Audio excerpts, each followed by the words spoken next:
What if I told you that God can take your mourning and turn it into dancing? Yeah, He can, and He does. Let's go.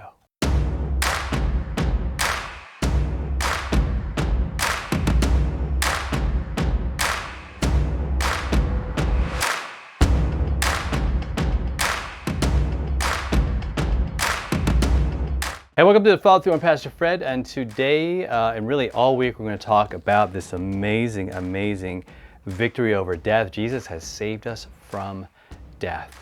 That's what Easter is all about. And you know what that does? Knowing that we've been saved actually from death, from eternal death, guess what? We worship. Man, we want to talk about that. I want my life to be about that. And that's worship mode, the series we're doing at church on Sundays.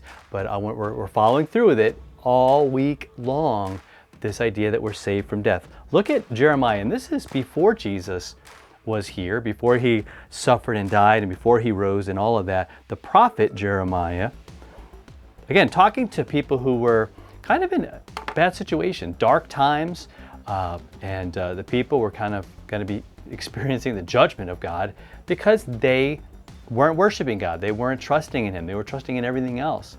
But God holds out this hope, and He's like, look, here's what I'm going to be doing. And I want you to just know that I haven't forgotten you.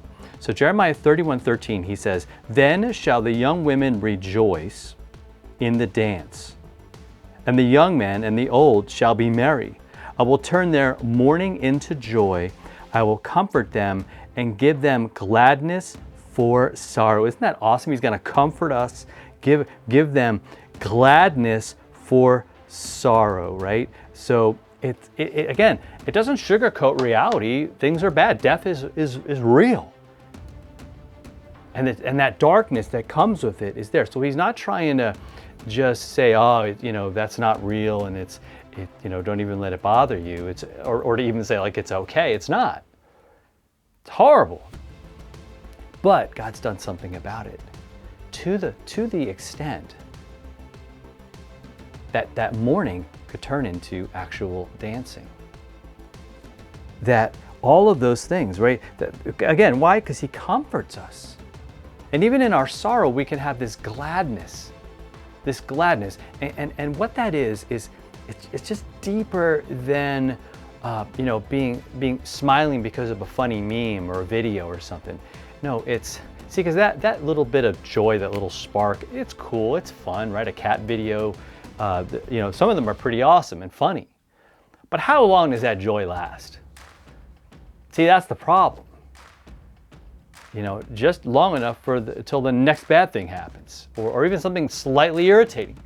Boom, all gone. All that joy just wiped away like it never ever happened.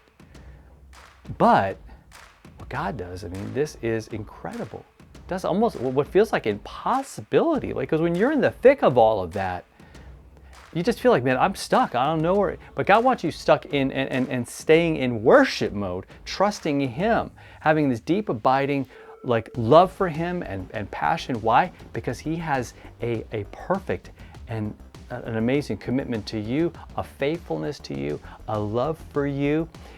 Again, the truth of Easter is still very much alive, because He is very much alive. He suffered for us. He died for us. That's the truth. That's what I want to, that's cause enough to worship Him. But it's because of those things, because He rose, because He defeated even death,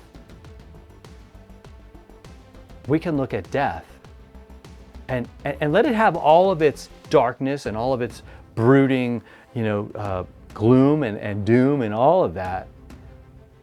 But to say that Jesus, He beat all that. He won victory over that. He destroyed all of that. Its power, its hold on us. See, that doesn't get the last say. Jesus does. His love, His comfort, His words of forgiveness, His words of resurrection power. Man, He lives, and because He lives, as the hymn says, I will live. Right? I can face tomorrow. Right? Because He lives. Because I know, and there's another hymn, I know my Redeemer lives. Check those out. Find those. I know my Redeemer lives, and because He lives, great songs of faith and hope and love, that because what he did, because he suffered, died, and rose, man, we can even face the worst of life knowing that he's got us and knowing that he's with us. All right, so take some time and worship him today. Take some time and let those words sink in, where you're just quiet and you're just listening for God. And you're just looking at his word, and you're talking about that with somebody. Maybe you're just, inwardly to kind of in your heart, just really, really, really, really, really getting at the heart of it. Okay, so let's do that, and we'll talk to you next time for another follow through. Hit that subscribe button and share this with somebody.